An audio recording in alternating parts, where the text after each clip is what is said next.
નમસ્કાર, સમાચારો સાથે હું છું જયેશ। ગૃહપ્રધાન અમિત શાહ ઉમેદવારી પત્ર ભરવા ઘરેથી રવાના થયા છે। વિજય મુહૂર્તમાં અમિત શાહ ઉમેદવારી નોંધાવવાના છે।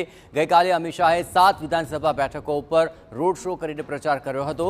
ગાંધીનગર મેયર હિતેશ મકવાણાનું મહત્વપૂર્ણ નિવેદન સામે આવી રહ્યું છે કે અમને સંપૂર્ણ વિશ્વાસ છે કે અમિતભાઈ ગાંધીનગર લોકસભા સીટ જંગી બહુમતીથી જીતશે। સાથે જ હિતેશ મકવાણાએ દાવો કર્યો કે ક્ષત્રિય આંદોલનની કોઈ અસર નહીં થાય।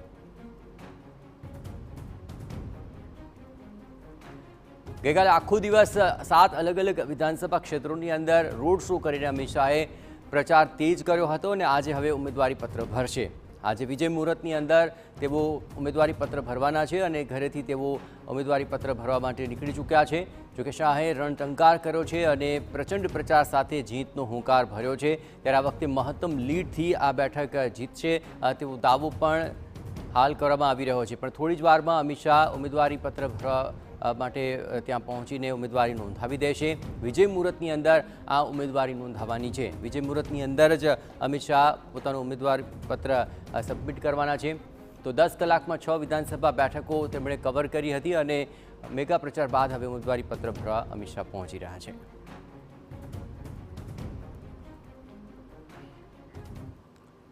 અને આ તમામ પર વધુ વિગતે વાત કરવા માટે જોડાઈ રહ્યા છે ટીવી9 સંવાદદાતા કિંજલ। મહત્વપૂર્ણ પ્રચાર થયો અને 6 વિધાનસભા બેઠકો ઉપર જોરદાર પ્રચાર બાદ ઉમેદવારી પત્ર ભરવા પહોંચી રહ્યા છે। ક્યાં સુધીમાં આવી પહોંચશે કિંજલ?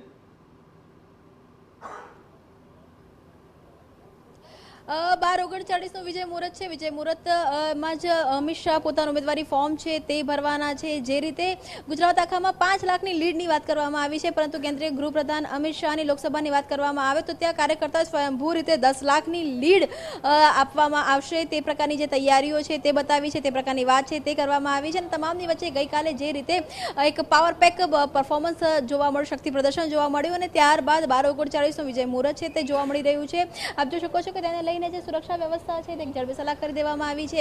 કલેક્ટર કચેરી આ જે જગ્યા છે કે જ્યાં અમિત શાહનું જે ઉમેદવારી ફોર્મ ભરાવાનું જે સ્થળ છે તે નિયત થયેલું છે, આ જગ્યા પર આવીને લગભગ 12:30ની આસપાસ કેન્દ્રીય ગૃહપ્રધાન અમિત શાહ આવશે। તેમની સાથે મુખ્યપ્રધાન ભૂપેન્દ્ર પટેલ પણ અહીંયા ઉપસ્થિત રહેશે।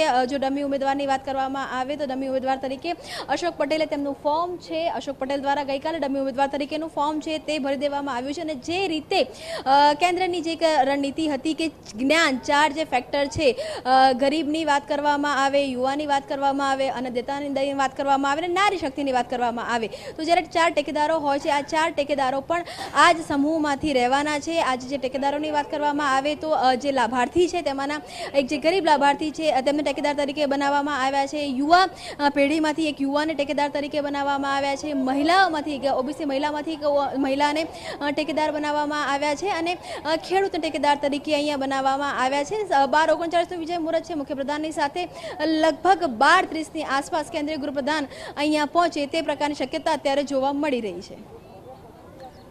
બિલકુલ કિંજલ, તમામ ગતિવિધિઓ પર આપ નજર રાખતા રહેજો। તો આખરે 6 જેટલી વિધાનસભા બેઠકો ઉપર ગઈકાલે જે પ્રચંડ પ્રચાર કર્યો અને આજે હવે 12:39ના વિજય મુહૂર્તની અંદર અમિત શાહ ઉમેદવારી પત્ર ભરશે અને 10 કલાકની અંદર 6 વિધાનસભા બેઠકોમાં પ્રચાર કર્યા બાદ જીતનો વિશ્વાસ તો વ્યક્ત કર્યો હતો। સાથોસાથ અબ કી બાર 400 પાર અને જય શ્રી રામના આ નારા આ પ્રચારની મુખ્ય વિશેષતાઓ રહી અને શાહનો આ રણટંકાર અને ત્યારબાદ આ પ્રચંડ જીતનો હુંકાર પણ તેમણે ભર્યો છે અને આ વખતે 10 લાખની લીડ સાથે આ બેઠક અંકે કરી શકાય તે પ્રકારની તૈયારીઓ સ્વયંભૂ રીતે તમામ ભાજપના કાર્યકર્તાઓ પણ નેમ વ્યક્ત કરી રહ્યા છે।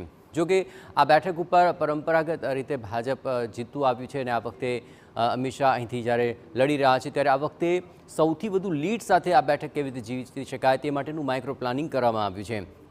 અલગ અલગ જે વિધાનસભામાં પ્રચાર કર્યો અને વખતે જે અકડેઠઠ ભીડ એકત્ર થઈ હતી અને મોટી સંખ્યામાં કાર્યકર્તાઓ પણ આવ્યા હતા તેને લઈને આ જીતનો હુંકાર ભર્યો છે। તો અમિત શાહ, તેમની સાથે ભૂપેન્દ્ર પટેલ, શંકર ચૌધરી આ તમામ લોકો તેમની સાથે ઉપડ્યા છે અને ગાંધીનગર સર્કિટ હાઉસની અંદર આ તમામ એક સાથે જોવા મળી રહ્યા છે। ભૂપેન્દ્રસિંહ ચુડાસમા, શંકર ચૌધરી, ભૂપેન્દ્ર પટેલ આ તમામ નેતાઓ પણ તેમની સાથે છે. આપણે જણાવીએ કે બરાબર 12:30 તેઓ આ તમામ પ્રોસિજર શરૂ કરશે અને 12:39 એટલે કે વિજય મુહૂર્તની અંદર ઉમેદવારી પત્ર ભરશે.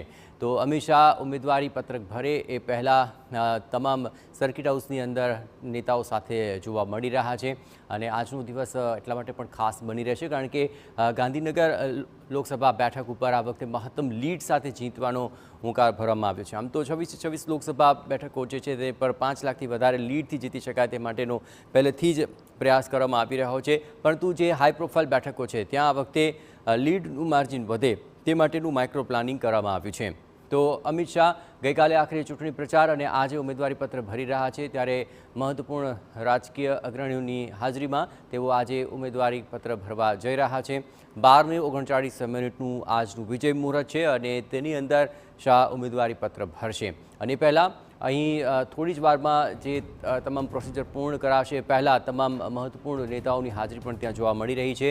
સીએમ ભૂપેન્દ્ર પટેલ પણ આ તબક્કે ઉપસ્થિત છે અને સર્કિટ હાઉસની અંદર ઋષિકેશ પટેલ, ભૂપેન્દ્રસિંહ ચુડાસમા, શંકર ચૌધરી અને અન્ય નેતાઓ પણ ત્યાં ઉપસ્થિત છે. કિંજલ જોડાયેલા છે આપણી સાથે. કિંજલ, અત્યારે ઉમેદવારી પત્ર ભરવા પહેલાં કયા મહત્વપૂર્ણ જે અગ્રણીઓ છે તે તેમની સાથે છે, શું તૈયારીઓ? સ્વાભાવિક છે, રાહ છે તે મુખ્યપ્રધાનની જોવામાં આવી રહી છે. ટૂંક સમયમાં મુખ્યપ્રધાન ભૂપેન્દ્ર પટેલ છે તે પણ ત્યાં પહોંચશે. ગાંધીનગરના જે અગ્રણીઓ છે તે ત્યાં પહોંચી ચૂક્યા છે. ગાંધીનગરમાં જે સમય હતો સર્કિટ હાઉસમાં એ 30 મિનિટનો ફાજરેટ જ રાખવામાં આવ્યો હતો કે તમામ જે અગ્રણીઓ છે તે પહોંચી જાય. જે ડમી ઉમેદવાર છે અશોકભાઈ પટેલ તે પણ ત્યાં પહોંચી ચૂક્યા છે. તે સિવાય રમણ વોરા સહિતના જે ગાંધીનગરના જે નેતાઓ છે તે પણ ત્યાં પહોંચશે. ટૂંક સમયની અંદર જે મેયર છે મેયર પણ ત્યાં પહોંચવાના છે અને તમામ જે પોતાના નેતા અને ટેકેદારોની સાથે કેન્દ્રીય ગૃહપ્રધાન થોડી વારની અંદર 12:30ની આસપાસ માનવામાં આવી રહ્યું છે કે 12:30ની આસપાસ જે ગાંધીનગર કલેક્ટર ઓફિસ છે ત્યાં પહોંચશે. હાલ સર્કિટ હાઉસ પહોંચ્યા છે. ત્યાંમાં ગાંધીનગરના જે ભાજપના નેતાઓ છે, પૂર્વ મંત્રી છે તે પહોંચ્યા છે અને ટૂંક સમયની અંદર મુખ્યપ્રધાન પણ ત્યાં પહોંચશે. આભાર કિંજલ. તમામ ગતિવિધિઓ પર આપ નજર રાખતા રહેજો. તો ઉમેદવારી પત્ર ભરતા પહેલાં તમામ નેતાઓની હાજરી અને તેની ઉપસ્થિતિની અંદર આ તમામ બાબતોને લઈને આ સમગ્ર પ્રક્રિયા પૂર્ણ કરાશે. તો શાહનો રણટંકાર છે અને પ્રચંડનો આ જીતનો હુંકાર છે અને એ વખતે હવે વિજય મુહૂર્તમાં અમિત શાહ આ ઉમેદવારી નોંધાવશે અને અત્યારે આ તમામ બાબતો લઈને આ વખતનો સૌથી મહત્વપૂર્ણ મુદ્દો એ જણાઈ રહ્યો છે કે આ વખતે કેટલી મહત્વપૂર્ણ લીડથી આ વખતે આ બેઠક જીતી શકાય છે. ગઈ વખતે પણ જે લીડ મેળવી હતી તેના કરતાં પણ વધારે લીડથી આ વખતે જીતી શકાય તે માટેના પ્રયત્નો હાથ ધરવામાં આવ્યા છે. 10 લાખની લીડથી જીતી શકાય તે માટે અત્યારથી જ જે કાર્યકર્તાઓ છે તે સ્વયંભૂ રીતે આંકડો આપી રહ્યા છે, પરંતુ આ તમામ બેઠકો એટલા માટે પણ મહત્વપૂર્ણ બની રહેશે કારણ કે આ હાઈ પ્રોફાઇલ બેઠકો છે અને દેશભરની નજર આ બેઠકો ઉપર રહેશે.